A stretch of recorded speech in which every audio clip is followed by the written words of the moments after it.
ನಮಸ್ಕಾರ. ಇವತ್ತು ಕಲ್ಯಾಣ ಕರ್ನಾಟಕ ಇಲಾಖೆಯಲ್ಲಿ ರಾಜ್ಯ ಪೊಲೀಸ್ ಇಲಾಖೆಯಲ್ಲಿ ಸ್ಥಳೀಯ ವೃಂದದಲ್ಲಿ ಖಾಲಿ ಇರುವ ಸಶಸ್ತ್ರ police constable 179 CAR DAR police ಹುದ್ದೆಗಳ ನೇರ ನೇಮಕಾತಿ ನೋಟಿಫಿಕೇಶನ್ ನಿಮ್ಮ ಮುಂದೆ. ಸ್ನೇಹಿತರೆ, ಇದು ಏನಪ್ಪ ಅಂತಂದರೆ ನಾನ್ HKನಲ್ಲಿ 1421 ಜಾಬ್ಸ್ ಇದ್ದಾವೆ, HKನಲ್ಲಿ 179 ಇದೆ. ಏನೆಲ್ಲ ಇದು ಕೇವಲ ಪುರುಷರಿಗೆ ಮಾತ್ರ ಅಪ್ಲೈ ಮಾಡಲು ಅವಕಾಶ ಇರ್ತದೆ. ಯಾಕಂದರೆ ಇದು ಸಶಸ್ತ್ರ ಪೊಲೀಸ್ ಕಾನ್ಸ್ಟೇಬಲ್, ಆರ್ಮಡ್ ಪೊಲೀಸ್ ಅಂತ ಕೂಡ ಕರೀತಾರೆ.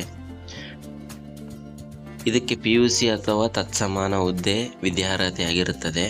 ITI ಆದರೂ ಡಿಪ್ಲೊಮಾ ಆದರೂ ಕೂಡ ಈ ಕೆಳಕಂಡ ಷರತ್ತುಗಳನ್ನು ಅಳವಡಿಸಿದಲ್ಲಿ ಮಾತ್ರ ಅವರು ಎಲಿಜಿಬಿಲಿಟಿಗೆ ಅರ್ಹರಾಗುತ್ತಾರೆ. ಸ್ನೇಹಿತರೆ, ಗರಿಷ್ಠ ವಯೋಮಿತಿ ಬಂದುಬಿಟ್ಟು ಸಾಮಾನ್ಯ ಅರ್ಹತೆ ಅಭ್ಯರ್ಥಿಗಳಿಗೆ 33 ವರ್ಷಗಳು, SC ST ಪ್ರವರ್ಗ 1, 2A 2B 3A 3B ಅಭ್ಯರ್ಥಿಗಳಿಗೆ 35, ಅರಣ್ಯ ಪ್ರದೇಶಗಳಲ್ಲಿ ವಾಸಿಸುತ್ತಿರುವ ಬುಡಕಟ್ಟು ಅಭ್ಯರ್ಥಿಗಳಿಗೆ 38 ವರ್ಷಗಳು ಮತ್ತು 5 ವರ್ಷ ಸಡಲಿಕೆ ಇಲ್ಲಿ ಕೊಟ್ಟಿದ್ದಾರೆ ನೋಡ್ರಿ. ವಯೋಮಿತಿನಲ್ಲಿ ಮೇಲ್ಗಡೆ ಎರಡನೇ ಕಾಲಮಲ್ಲಿ ಒಂದು ಬಾರಿ ಅನ್ವಯವಾಗುವಂತೆ ಗರಿಷ್ಠ ವಯೋಮಿತಿಯಲ್ಲಿ 5 ವರ್ಷಗಳ ಸಡಲಿಕೆಯನ್ನು ನೀಡಲಾಗಿದೆ.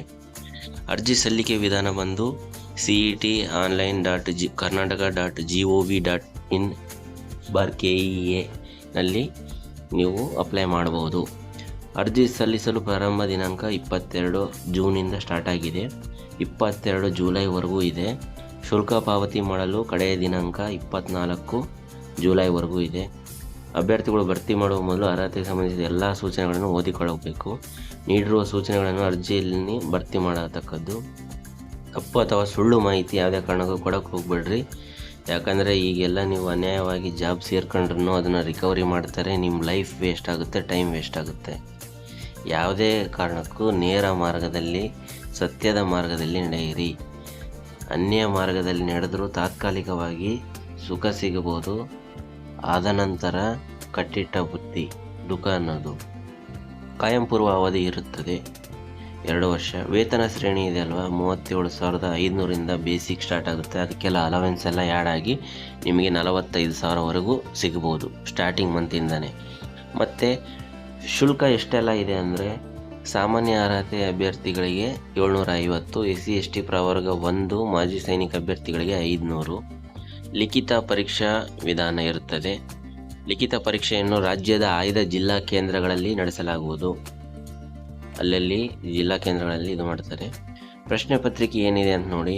ಲಿಖಿತ ಪರೀಕ್ಷೆಯಲ್ಲಿ ಸಾಮಾನ್ಯ ಜ್ಞಾನ, ವಿಜ್ಞಾನ, ಭೂಗೋಳ, ಇತಿಹಾಸ, ಭಾರತ ಸಂವಿಧಾನ, ರಾಷ್ಟ್ರೀಯ ಸ್ವಾತಂತ್ರ್ಯ ಚಳವಳಿ, ಮಾನಸಿಕ ಸಾಮರ್ಥ್ಯ ಮತ್ತು ನೈತಿಕ ಶಿಕ್ಷಣ ಒಳಗೊಂಡ ಸಾಮಾನ್ಯ ಅಧ್ಯಯನ.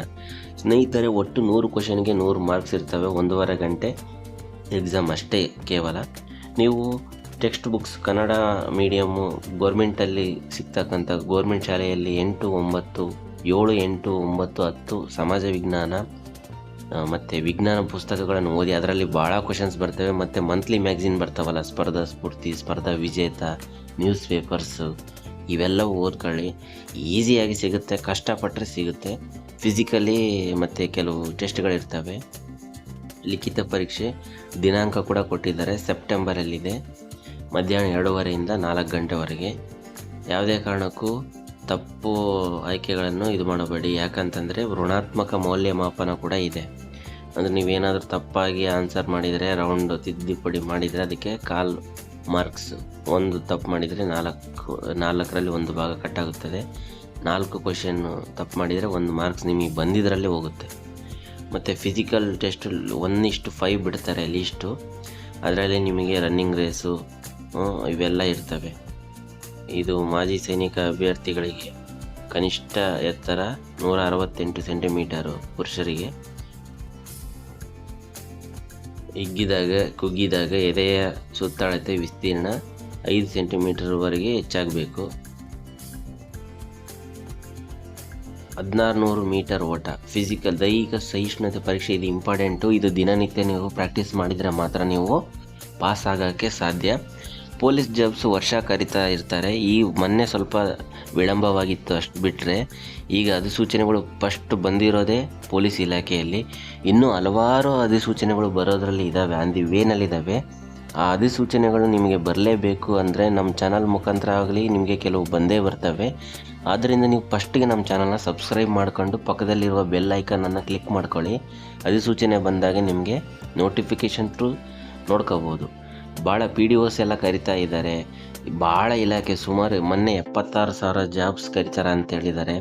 ನಿಮ್ಮ ಪ್ರಯತ್ನ ಇರಬೇಕು ಹೊರತು ನೀವು ಜಾಬ್ ಬಿಟ್ಟಾಗ ಓದೋಣ, ಹಾಕಿದ ಮೇಲೆ ಪ್ರಾಕ್ಟೀಸ್ ಮಾಡೋಣ ಅಂದರೆ ತಪ್ಪಾಗುತ್ತದೆ. ಪ್ರಾಕ್ಟೀಸ್ ಅನ್ನೋದು ಯಾವಾಗಲೂ ನಿರಂತರ ಇರಬೇಕು, ಪ್ರಯತ್ನ ನಿರಂತರ ಇರಬೇಕು. ಕಲಿಕೆ ಅನ್ನೋದು ಕೂಡ ನಮಗೆ ಜೀವನ ಪರ್ಯಂತ ಕಲಿಯೋದೇ ಇರ್ತದೆ. 1600 ಮೀಟ್ರ್ ಓಟ ಇದು 6 ನಿಮಿಷ 30 ಸೆಕೆಂಡಿಗೆ ಓಡಬೇಕು. ಉದ್ದ ಜಿಗಿತ ಅಥವಾ ಎತ್ತರ ಜಿಗಿತ ಎರಡರಲ್ಲಿ ಒಂದು ಯಾವುದಾದ್ರೂ ಮಾಡ್ಬೋದು. ಹೈ ಜಂಪ್ ಅಥವಾ ಲಾಂಗ್ ಜಂಪು. ಇದು ಮೀಟ್ರ್ ಕೊಟ್ಟಿದ್ದಾರೆ ನೋಡಿರಿ. ಇದರಲ್ಲಿ ನನಗೆ ಬೆಟರ್ ಅಂತಂದರೆ ಉದ್ದ ಜಿಗಿತ ಅಂತ ಹೇಳ್ಬೋದು.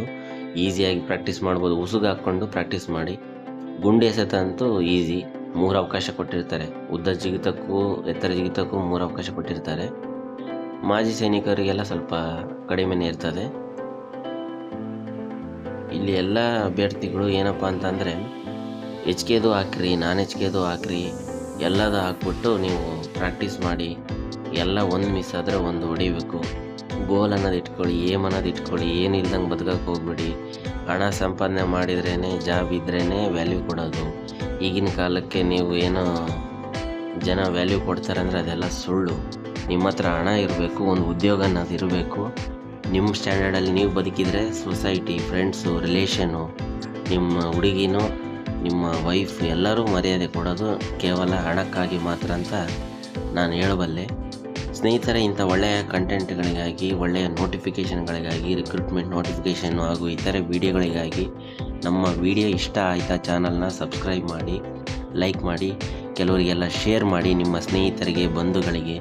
ಯಾಕಂತಂದರೆ ಒಂದು ಹುದ್ದೆ ಯಾರ ಮುಖಾಂತರ ಸಿಗುತ್ತೆ ಅನ್ನೋದು ಮುಖ್ಯ. ನೀವು ಯಾರೋ ಒಬ್ಬರಿಗೆ ಈ ಥರ ಒಂದು ಫಾರ್ವರ್ಡ್ ಮಾಡೋದ್ರಿಂದ ಕೂಡ ಅವರು ಅದನ್ನು ನೋಡಿಬಿಟ್ಟು ಒಂದು ಜಾಬ್ ತಗೊಂಡ್ರು ಅಂದರೆ ಲೈಫ್ ಟೈಮು ನಮಗೆ ಒಳ್ಳೇದು ಮಾಡಿರೋದನ್ನ ಯಾವತ್ತೂ ಮರಿಬಾರ್ದು. ಆ ಥರ ಒಂದು ಜಾಬ್ ಸಿಕ್ಕ ಮೇಲೆ ನಿಮ್ಮನ್ನ ಕೊಂಡಾಡ್ತಾರೆ. So wish you all the best. 22 ಜುಲೈವರೆಗೂ ಇದೆ. ಅಪ್ಲೈ ಮಾಡಿ. ಒಳ್ಳೆಯ ಜಾಬ್ ಪೊಲೀಸ್ ಅನ್ನೋದು ಒಳ್ಳೆಯ ಸ್ಯಾಲ್ರಿ ಇದೆ. CETonline.gov.ke ನಲ್ಲಿ ಅಪ್ಲೈ ಮಾಡಿ. ಥ್ಯಾಂಕ್ ಯು ಫಾರ್ ವಾಚಿಂಗ್ ಸ್ನೇಹಿತರೆ.